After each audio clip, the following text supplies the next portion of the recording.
Hello, welcome to this installment of Mr. D reading Harry Potter.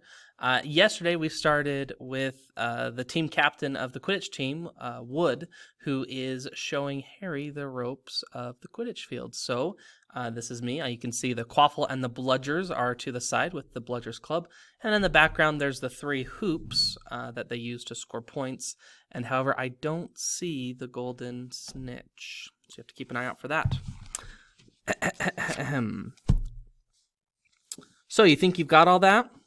3 chasers try and score with the Quaffle. The keeper guards the goalpost. The beaters keep the bludgers away from their team. Harry reeled off. Very good, said Wood. Have the bludgers ever killed anyone? Harry asked, hoping he sounded offhand. Never at Hogwarts. We've had a couple broken jaws, but nothing worse than that.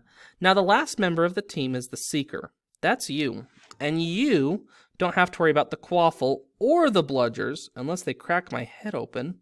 Don't worry, the Weasleys are more than a match for the bludgers. I mean, they're like a pair of human bludgers themselves. Wood reached into the crate and took out the 4th and last ball. Compared with the Quaffle and the bludgers, it was tiny, about the size of a large walnut. It was bright gold and had little fluttering silver wings. This, said Wood, is the golden snitch, and it's the most important ball of the lot. It's very hard to catch because it's so fast and difficult to see.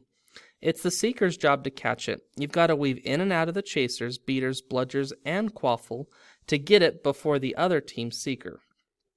Because whichever Seeker catches the snitch wins, his team an extra 150 points, so they nearly always win.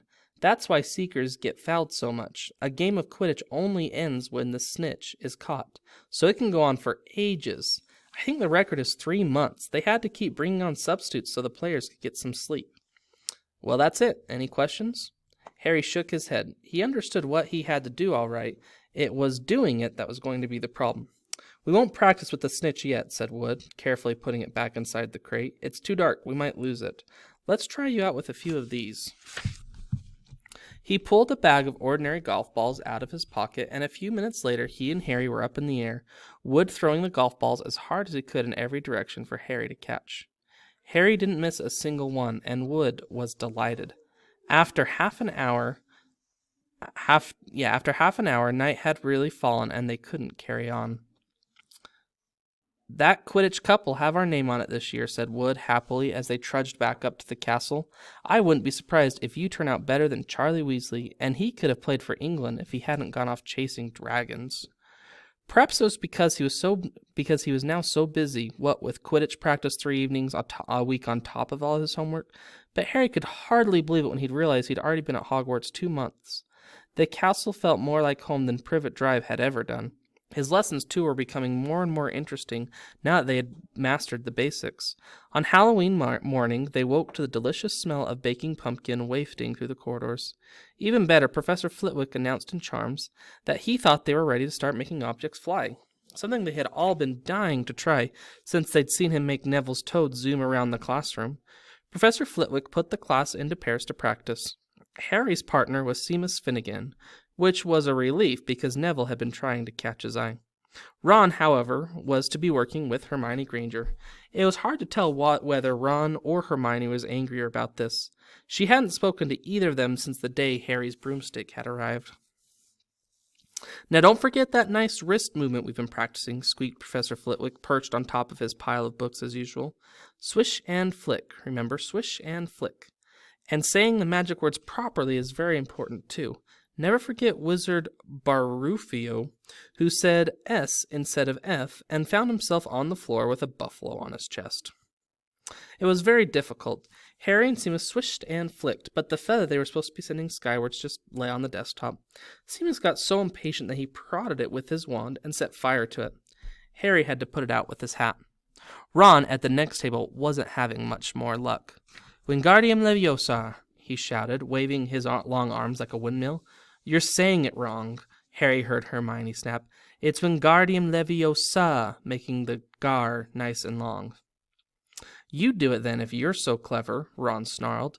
Hermione rolled up the sleeves of her gown, flicked her wand, and said, Wingardium Leviosa. Their feather rose up off the desk and hovered about 4 feet above their heads. Oh, well done, cried Professor Flitwick, clapping. Everyone see here, Miss Granger's done it. Ron was in a very bad temper by the end of the class. It's no wonder no one can stand her, he said to Harry as they pushed their way into the crowded corridor. She's a nightmare, honestly. Someone knocked into Harry as they hurried past him. It was Hermione. Harry caught a glimpse of her face. She was startled to see that she was in tears. I think she heard you. So, said Ron, but he looked a bit uncomfortable. She must have noticed she's got no friends. Hermione didn't turn up for the next class and wasn't seen all afternoon. On their way down to the great hall for the Halloween feast, Harry and Ron overheard Parvati Patil telling her friend Lavender that Hermione was crying in the girls' bathroom and wanted to be left alone. Ron looked still more awkward at this, but a moment later they had entered the great hall, where the Halloween decorations put Hermione out of their minds. 1,000 live bats fluttered from the walls and ceiling, while 1,000 more swooped over the tables in low black clouds, making the candles in the pumpkins stutter. The feast appeared suddenly on the golden plates, as it had on the start of term banquet. Harry was just helping himself to a jacket potato when Professor Quirrell came sprinting into the hall, his turban askew and terror on his face. Everyone stared as he reached Professor Dumbledore's chair, slumped against the table, and gasped, "Troll! In the dungeons! Thought you ought to know." He then sank to the floor in a dead faint. There was an uproar. It took several purple firecrackers exploding from the end of Professor Dumbledore's wand to bring silence. "Prefects," he rumbled, "lead your houses back to the dormitories immediately." Percy was in his element. "Follow me. Stick together, first years. No need to fear the troll. If you follow my orders, stay close behind me now. Make way. First years coming through. Excuse me, I'm a prefect." "How could a troll get in?" Harry asked as they climbed the stairs. "Don't ask me. They're supposed to be really stupid," said Ron. "Maybe Peeves let it in for a Halloween joke." They passed different groups of people hurrying in different directions. As they jostled through a crowd of confused Hufflepuffs, Harry suddenly grabbed Ron's arm. "I've just thought, Hermione, what about her? She doesn't know about the troll." Ron bit his lip. "Oh, all right," he snapped, "but Percy'd better not see us." Ducking down, they joined the Hufflepuffs going the other way, slipped down a deserted side corridor, and hurried off towards the girls' bathroom. They had just turned the corner when they heard quick footsteps behind them. "Percy!" hissed Ron, pulling Harry behind a large stone griffin. Peering around it, however, they saw not Percy, but Snape. He crossed the corridor and disappeared from view. "What's he doing?" Harry whispered. "Why isn't he down with the dungeons with the rest of the teachers?" "Beats me."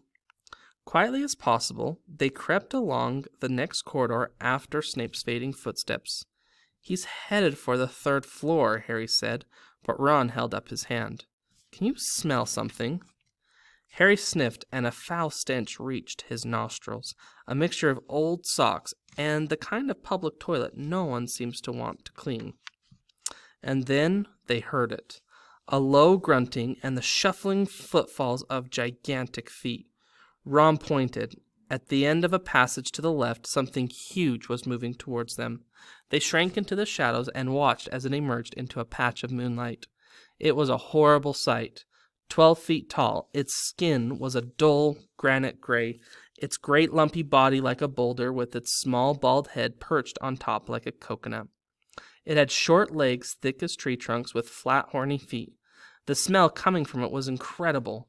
It was holding a huge wooden club which dragged alongside the floor because its arms were so long. The troll stopped next to a doorway and peered inside. It waggled its long ears, making up its tiny mind, then slouched slowly into the room. "The key's in the lock," Harry muttered. "We could lock it in." "Good idea," said Ron nervously. They edged towards the open door, mouths dry, praying the troll wasn't about to come out of it. With one great leap, Harry managed to grab the key, slam the door, and lock it. Yes! Flushed with victory, they started to run back to the passage, but as they reached the corner, they heard something that made their hearts stop. A high, petrified scream, and it was coming from the chamber they'd just locked up. "Oh no," said Ron, pale as the Bloody Baron. "It's the girls' bathroom," Harry gasped. "Hermione," they said together. It was the last thing they wanted to do, but what choice did they have? Wheeling around, they sprinted back to the door and turned the key, fumbling in their panic. Harry pulled the door open. They ran inside. Hermione Granger was shrinking against the wall opposite, looking as if she was about to faint. The troll was advancing on her, knocking the sinks off the walls as it went. "Confuse it," Harry said desperately to Ron, and seizing a sink, he threw it as hard as he could against the wall. The troll stopped a few feet from Hermione. It lumbered around, blinking stupidly to see what had made the noise. Its mean little eyes saw Harry. It hesitated, then made for him instead, lifting its club as it went. "Oi, pea-brain!" yelled Ron from the other side of the chamber, and he threw a metal pipe at it. The troll didn't even seem to notice the pipe hitting its shoulder, but it heard the yell and paused again, turning its ugly snout towards Ron instead, giving Harry time to run around it. "Come on, run, run!" Harry yelled at Hermione, trying to pull her towards the door, but she couldn't move. She was still flat against the wall, her mouth open with terror. The shouting and the echo seemed to be driving the troll berserk. It roared again and started towards Ron, who was nearest and had no way to escape. Harry then did something that was both very brave and very stupid. He took a great running jump and managed to fasten his arms around the troll's neck from behind. The troll couldn't feel Harry hanging there, but even a troll will notice if you stick a long bit of wood up its nose, and Harry's wand had still been in his hands when he jumped. It had gone straight up one of the troll's nostrils. Howling with pain, the troll twisted and flailed its club, with Harry clinging on for dear life. Any second the troll was going to rip him off or catch him a terrible blow with the club. Hermione had sunk to the floor with fright. Ron pulled out his own wand, not knowing what he was going to do. He heard himself cry the first spell that came into his head, Wingardium Leviosa. The club suddenly flew out of the troll's hand, rose high up into the air, turned slowly over, and dropped, with a sickening crack on its owner's head. The troll swayed on the spot, and then fell flat on its face, with a thud that made the whole room tremble. Harry got to his feet. He was shaking and out of breath. Ron was standing there with his wand still raised, staring at what he had done. It was Hermione who had spoke first. "Is it dead?" "I don't think so," said Harry. "I think he's just been knocked out." He bent down and pulled his wand out of the troll's nose. It was covered in what looked like lumpy gray glue. "Ugh, troll bogies." He wiped it on the troll's trousers. Thanks for listening.